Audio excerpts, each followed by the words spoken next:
নমস্কাৰ অসমবাসী ৰাইজ কি খবৰ সকলোকে নতুন এটা ভিডিঅ'লৈ স্বাগতম জনাইছোঁ। আজি লৈছোঁ আপোনালোকৰ বাবে এটা ডাঙৰ খবৰ, যিটো PM কিষাণ আঁচনিলৈ আহিছে এটা ভাল খবৰ। লাখ লাখ কৃষকে লাভ কৰিব এইবাৰ 23 ইনষ্টলমেণ্ট। তো আপোনালোকে যদি 23 ইনষ্টলমেণ্ট লাভ কৰিম বুলি ভাবিছে, তেনেহ'লে কেনেকৈ আপুনি লাভ কৰিব এই আঁচনিৰ সুবিধা আৰু ইয়াৰ কিস্তি আপোনালোকক কেতিয়া দিয়া হ'ব, যিটো 22 নম্বৰ কিস্তিৰ পিছত এবাৰ কৃষকসকলৰ যিহেতু 23 নম্বৰ কিস্তিলৈ অপেক্ষা। আপুনি যদি 23 নম্বৰ কিস্তি লাভ কৰিম বুলি ভাবিছে, তেনেহ'লে আজিৰ এই ভিডিঅ'টো আপোনালোকৰ বাবে, আৰু ভিডিঅ'টো একেবাৰে স্কিপ নকৰিব, শেষলৈকে চাই থাকিব। বলক ভিডিঅ'টো আৰম্ভ কৰোঁ। তো বলক ভিডিঅ'টো আৰম্ভ কৰোঁ। Welcome to my channel good luck Assam.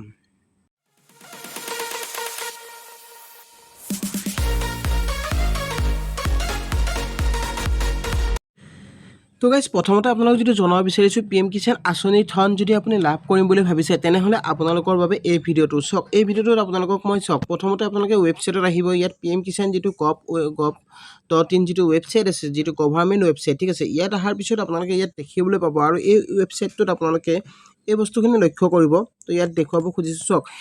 আপোনালোকৰ বহুতো কৃষক আছে, এনেকুৱা কৃষক আছে আপোনালোকে ঘৰতে বহি থাকে, বা আপোনালোকে ৰেজিষ্ট্ৰেশ্যন কৰাৰ পিছত যেতিয়া আপোনালোকে এই বস্তুটো নাচায়, তো কিছুমান কৃষকে এই বস্তুটো নাচায়, নচোৱাৰ বাবে কি হয়, আপোনালোকে পইচাটো সময়মতে লাভ নকৰে। তো আপোনালোকে চাওক, এই বস্তুটো চাব লাগিব।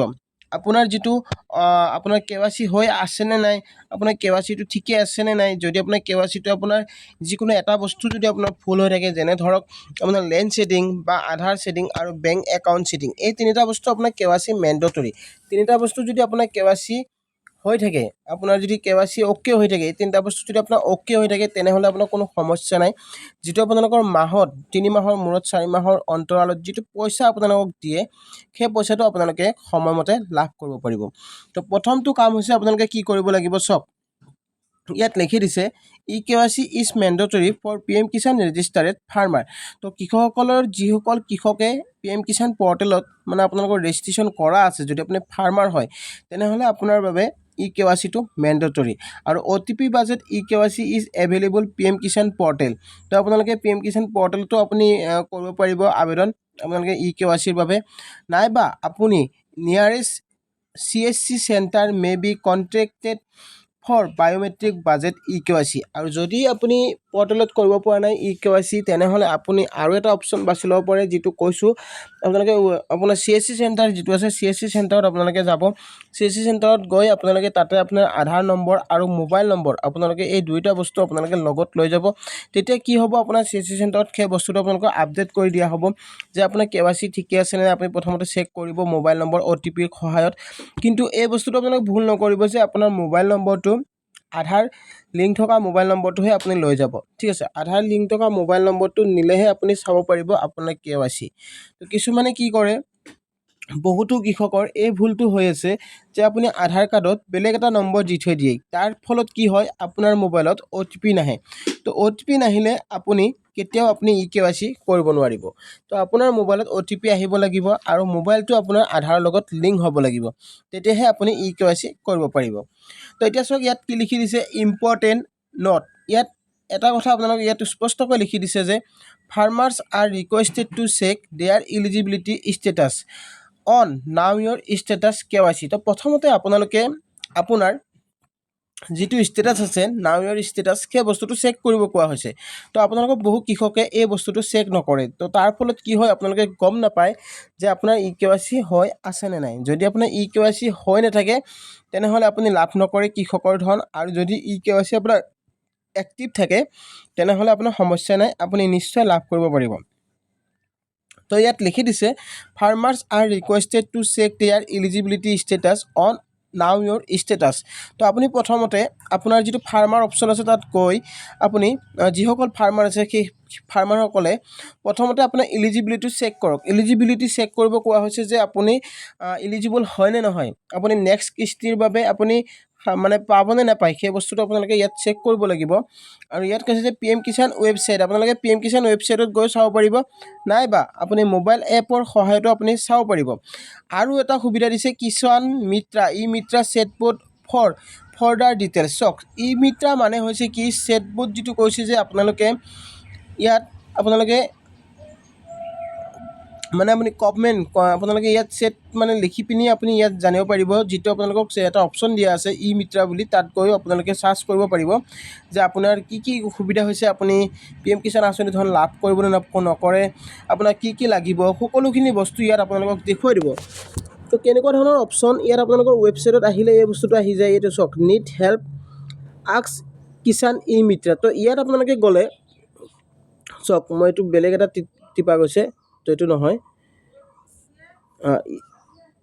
ই মিত্ৰা আপোনালোকে ইয়াত ক্লিক কৰি দিলে, ঠিক আছে, এইটো নহয়, ই মিত্ৰা আস্ক।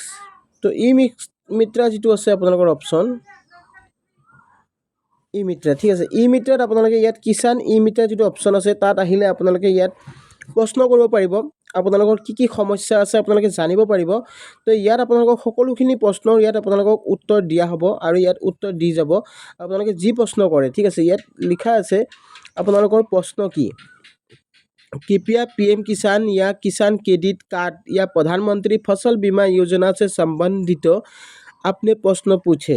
আপুনি PM কিষাণৰ প্ৰশ্ন সুধিব পাৰে, নাইবা আপুনি ক্ৰেডিট কাৰ্ডৰ বিষয়ে জানিব বিচাৰে যদি সেইটো প্ৰশ্ন সুধিব পাৰে, বা প্ৰধানমন্ত্ৰী ফচল বীমা যোজনাৰ বিষয়েও আপোনালোকে ইয়াত সুধিব পাৰে। তো ইয়াত যেতিয়া আপোনালোকে সুধিব মাইকত, আপোনালোকে মাইকতো ক'ব পাৰে, মাইক অপশ্যন আছে, তো আপোনালোকে ৰেকৰ্ডিং কৰিও ক'ব পাৰিব। সেই বস্তুখিনি আপোনালোকে যেতিয়া ইয়াত প্ৰকাশ কৰিব তেতিয়া আপোনালোকে ইয়াত গোটেইখিনি বস্তু আপোনালোকে জানিব পাৰিব। তো গাইজ আপোনালোকে নিশ্চয় বুজি পাইছে। আৰু আপোনালোকক যিটো কৈছোঁ যে আপোনালোকে CSC চেণ্টাৰত গৈ আপোনালোকে কৰিব পাৰিব, আপোনাৰ যিটো CSC চেণ্টাৰ আছে তাতে গৈ আপোনালোকে আপোনাৰ কামখিনি কৰিব পাৰিব। আৰু ইয়াত যিটো মই আপোনালোকক ইয়াত দেখুৱাইছিলোঁ যে কিষাণ ই মিত্ৰা চেটবটটো আপোনালোকে অন কৰি ল'ব, তাত আপোনালোকে যিকোনো প্ৰশ্ন আপোনালোকে সুধিব পাৰিব। তো তাত আপোনালোকে এই সুবিধাটো পাই যাব। নাইবা আপোনালোকে PM Kisan app, PM Kisan mobile এপটো আপোনাৰ যিটো আপোনাৰ ইয়াতে আছে, ৱেবছাইটত আহিলে আপোনালোকে এই এপটো ডাউনলোড কৰিব পাৰিব। ইয়াত অপশ্যন দেখিবলৈ পাইছে download PM Kisan mobile app. তো এই এপটো আপোনালোকে ডাউনলোড কৰিলে আপোনাৰ KYC আপোনালোকে অতি সহজতে আপোনালোকে কৰিব পাৰিব। নাইবা তাতে আপোনালোকৰ এই অপশ্যনটো আহি যাব, যিটো আপোনালোকৰ ডাউনলোড কৰাৰ পিছত যিটো ফিংগাৰ মানে আপোনাৰ ফেচ অথেণ্টিকেশ্যনৰ জৰিয়তে, আপুনি কৰিব পাৰিব, কোনো ধৰণৰ আপোনালোকৰ ফিংগাৰ প্ৰিণ্টৰ প্ৰয়োজন নহয়। তো এই কামখিনি আপোনালোকে এনেকৈ কৰি ল'ব। আৰু নাও ইয়ৰ ষ্টেটাছত গৈ আপোনাৰ যিটো KYC আছে সেই KYCটো আপোনালোকে চেক কৰি ল'ব। বহু কৃষকে যিহেতু KYCটো আপোনাৰ চেক নকৰে, তো তাৰ কাৰণে কি হয়, আপোনালোকে সময়মতে কিস্তিবিলাক লাভ নকৰে। তো এইটোৱে হৈছে মেইন সমস্যা। তো এই কামখিনি আপোনালোকে কৰি লওক। কৰাৰ পিছত চাব, আপোনাৰ যদি এই তিনিটা বস্তু আপোনাৰ অ'কে হৈ থাকে, PM কিষাণ যিটো ষ্টেটাছ আছে নাও ইয়ৰ ষ্টেটাছ, আপোনাৰ প্ৰথমটো কাম হৈছে লেণ্ড ছেডিং, আধাৰ ছেডিং, KYC আৰু আধাৰ টু বেংক একাউণ্ট ছেডিং। তো এই তিনিটা বস্তু আপোনাৰ অ'কে হৈ থাকিলে আপোনাৰ টেনশ্যন নাই, আপুনি যিটো কিস্তি আপোনালোকে পায় সেই কিস্তিটো আপোনালোকে সময়মতে লাভ কৰিব পাৰিব। তো গাইজ আপোনালোকক যিটো জনালোঁ, আৰু আপোনালোকক ক'ব খুজিছোঁ 23 নম্বৰ কিস্তি কেতিয়া ৰিলিজ কৰা হ'ব। 23 নম্বৰ কিস্তি কৃষকসকলক দিয়া হ'ব, যিটো জুন জুলাই মাহৰ ভিতৰতে আপোনালোকে লাভ কৰিব। কিন্তু জুন মাহৰ হয়তো আপোনালোকে প্ৰথম বা মাজৰ মাহটোতে আপোনালোকে সপ্তাহটোতে আপুনি লাভ কৰিব পাৰে PM কিষাণ আঁচনিৰ মানে 23 নম্বৰ কিস্তি। যিসকল কৃষকে 23 নম্বৰ কিস্তি লাভ কৰিম বুলি ভাবিছে, আজি আপোনাৰ KYC চেক কৰক আৰু KYC আপুনি আপডেট কৰি লওক, নহ'লে কিন্তু আপুনি কিস্তি লাভ নকৰিব পাৰে। তো গাইজ আই হোপ আপোনালোকে নিশ্চয় ভিডিঅ'টো বুজি পালে, আৰু ভিডিঅ'টো চাই কেনেকুৱা পালে জনাব। ভাল পালে লাইক, শ্বেয়াৰ আৰু লগতে চেনেলটোত যিসকলে নতুনকৈ আহিছে ছাবস্ক্ৰাইব কৰি ৰাখিব আৰু কাষত থকা বেল আইকনটো প্ৰেছ কৰি দিব, যাতে এনেকুৱা ধৰণৰ নতুন ইনফৰমেশ্যন আহিলে সকলোতকৈ আগত পাই থাকে। তো গাইজ আজিলৈ ইমানে। জয় আই অসম।